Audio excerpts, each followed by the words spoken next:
All right, so we're diving into the world of scientific communication, more specifically, how to discuss research and data in English, whether you're prepping for a presentation or writing a paper, or maybe you just want to sound smarter at your next science-themed happy hour. This deep dive is for you.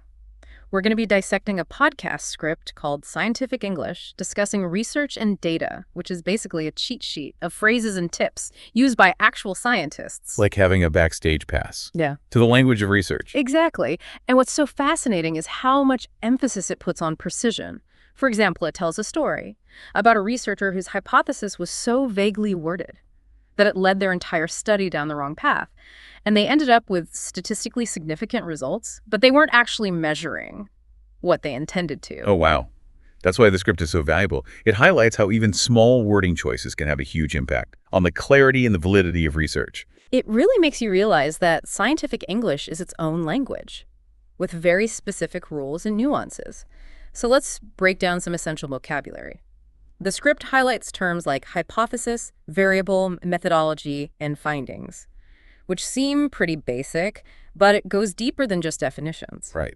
It emphasizes how using these terms accurately can prevent misunderstandings and ensure that everyone is on the same page, especially when discussing complex research. And then there's the classic confusion between correlation and causation. Oh, I remember struggling with this in stats class. Yeah.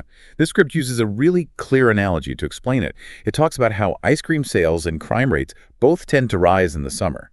But that doesn't mean one causes the other. There's likely a third factor, like heat influencing both. Oh, that's a great way to remember it. And speaking of potential pitfalls, the script also delves into peer review, but not just in a yay peer review kind of way. Yes, exactly. While peer review is crucial for quality control, the script also acknowledges its limitations.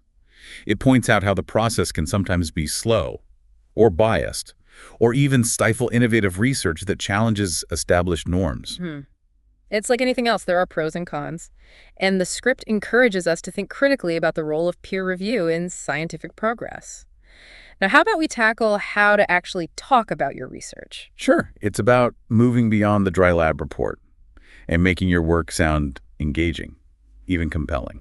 And the script suggests using clear, structured language to describe your methods. It recommends phrases like, this study aims to, or data was collected through. I like how those phrases create a sense of purpose and transparency. It's like inviting your audience into your research process, showing them how you arrived at your findings. And the script emphasizes that this kind of clarity is crucial for both written and spoken communication.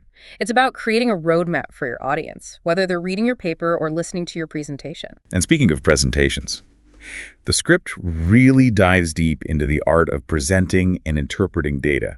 It's all about making those numbers come alive. Yeah, because who wants to just stare at a boring graph? Right. The script emphasizes the power of descriptive language. To tell a story with data, it suggests using phrases like, the data reveals a dramatic surge in, or this trend indicates a potential shift towards. Instead of just saying the results are different. Exactly. It's about highlighting the meaning and the implications behind the numbers, turning data points into a compelling narrative. So rather than overwhelming the audience with raw data, we need to think like storytellers, using vivid language to make the findings more relatable and memorable.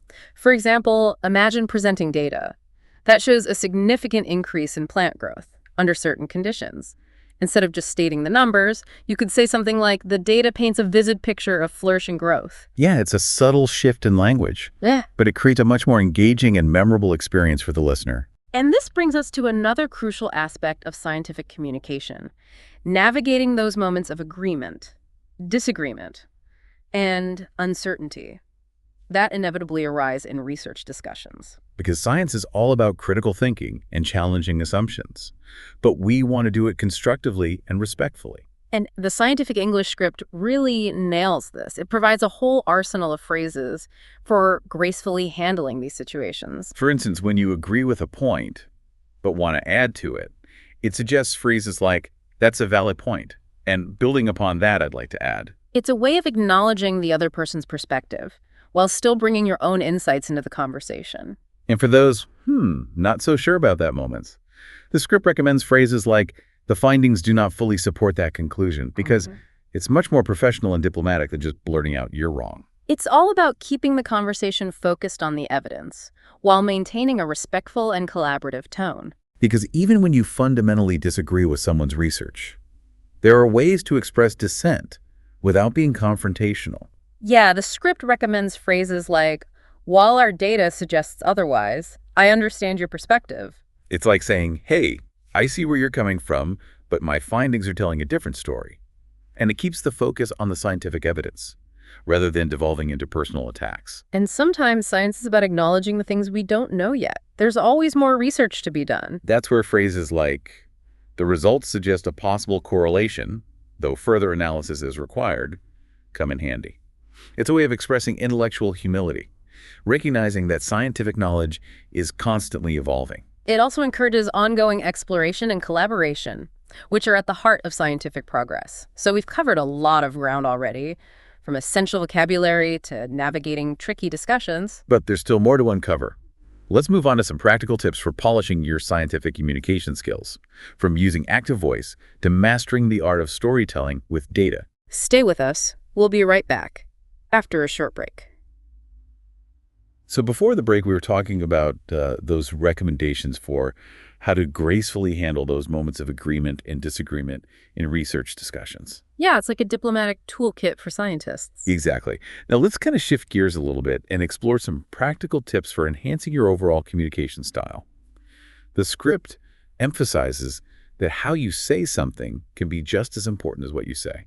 It's about going beyond just the words themselves and thinking about tone, clarity, and engagement. One of the simplest but most effective tips the script offers is to favor active voice over passive voice. Yeah, it's a subtle shift, but it can make a huge difference in how your research is perceived. Instead of saying the experiment was conducted, you could say we conducted the experiment. It sounds a lot more confident and engaging. Absolutely. It puts you, the researcher, front and center, highlighting your agency and your contribution to the research.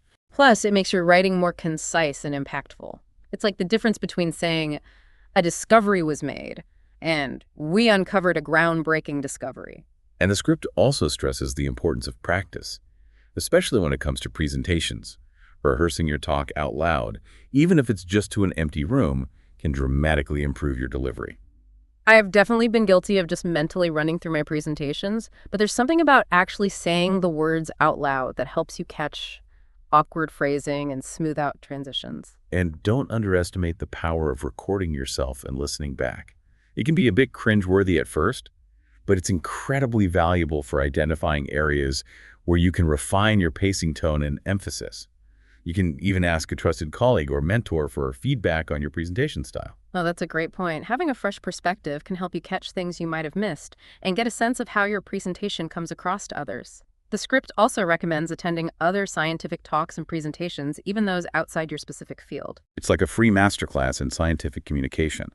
You can observe how experienced researchers explain complex ideas, engage with the audience, and handle questions. You might pick up some useful techniques or phrases that you can adapt to your own presentations. And don't limit yourself to formal presentations. Pay attention to how scientists communicate in casual settings like lab meetings or conferences. You can learn a lot from observing their body language, tone of voice, and the way they interact with each other. It's about absorbing the culture of scientific discourse and internalizing those subtle nuances that make communication effective. Now, one of the most intriguing takeaways from the scientific English script is the idea of using storytelling techniques to make data more compelling. Because, let's face it, a raw spreadsheet or a complex graph, while informative, can also be a bit dry. We need to find ways to bring those numbers to life to make them relatable and meaningful for the audience. The script suggests using descriptive language, vivid imagery, and even a touch of suspense to turn data points into a captivating narrative. For example, instead of simply stating, the study found a correlation between X and Y, you could say something like, our research uncovered a fascinating link between these two variables, hinting at a deeper, more intricate process at play. Suddenly, those data points aren't just numbers on a page. They're clues in a scientific mystery. And the script emphasizes that strong verbs and active voice are essential for crafting a compelling data narrative. Instead of saying, the graph shows an increase, you could say, the data reveals a dramatic surge, or the trend indicates a potential shift toward. It's about highlighting the meaning and the implications behind the data, not just presenting the facts in a neutral way. We need to think like storytellers using vivid language and a clear narrative arc to make our data presentations more engaging and memorable. It's a delicate balance. Of course, we want to be accurate and objective, but we also want to make our research come alive for the audience. The script provides some great examples of how to do this effectively. For instance, it suggests using metaphors and analogies to relate complex scientific concepts to everyday experiences. Imagine presenting data on the effectiveness of a new drug. Instead of just listing the statistical results, you could say something like, "This drug acts like a shield protecting the body from." It's a simple metaphor, but it creates a much more vivid and memorable image in the listener's mind. The script also encourages us to think about the emotional impact of our data presentations. We can use storytelling techniques to evoke curiosity, wonder, or even a sense of urgency, depending on the topic. For example, if you're presenting data on climate change, you might want to use language that highlights the potential consequences of inaction, motivating the audience to care about the issue. It's about finding the right balance between objectivity and emotional engagement. And remember, the goal is not to manipulate the audience, but to connect with them on a deeper level and inspire them to learn more. I'm remembering this presentation I saw a few years ago where the researcher was talking about the decline of a certain species of bird. He didn't just present the data in a dry, factual way. He wove it into a personal story about his own experiences observing these birds in the wild and how their disappearance was impacting the entire ecosystem. He made the audience feel the loss, the sense of urgency to protect these creatures. Exactly. It was so much more powerful than just seeing a graph showing a downward trend. It highlights how personal anecdotes and storytelling can bring scientific data to life in a way that resonates with the audience. Of course, it's important to use these techniques judiciously and ethically. We don't want to sensationalize or misrepresent our findings. Absolutely. The key is to find a balance between scientific rigor and storytelling that enhances the clarity and impact of our communication. Now, before we move on to our final segment, I want to emphasize that mastering these techniques takes time and practice. It's an ongoing journey of refining your skills and experimenting with different approaches. And remember, effective communication is not just about impressing your colleagues or getting published in prestigious journals. It's about sharing your passion for science with the world and making complex ideas accessible to a wider audience. It's about inspiring the next generation of scientists, policymakers, and informed citizens who will shape the future of our planet. So stay tuned for our final segment where we'll explore some additional resources and offer some parting thoughts on the importance of clear and compelling scientific communication. Welcome back to our deep dive into the world of scientific English. We've been unpacking some really valuable insights from this scientific English script. It's amazing how just a few tweaks and phrasing or a well-placed analogy can make such a huge difference in how we communicate our research. Yeah, it's like we've been given a secret decoder ring for the language of science. Exactly. And before we wrap up, I wanted to point you towards some additional resources that can help you on your journey to becoming a more confident and compelling scientific communicator. The script actually mentions a few, and I've got some of my own favorites to add as well. Yeah, I'm all ears. Always looking for ways to level up my communication game. Well, one resource I always recommend is the Speaking of Science blog by the American Association for the Advancement of Science, the AAAS. It's full of practical tips, insightful articles, and even some fun quizzes to test your knowledge. Oh yeah, I've heard of that one. They have some really great pieces on how to tailor your message to different audiences, like policymakers or the general public. Yeah. Which is so crucial, right? Being able to communicate those complex scientific ideas to people who may not have a scientific background. Absolutely. And for those who prefer a more visual learning experience, the TED channel on YouTube has a fantastic collection of animated videos on various scientific topics.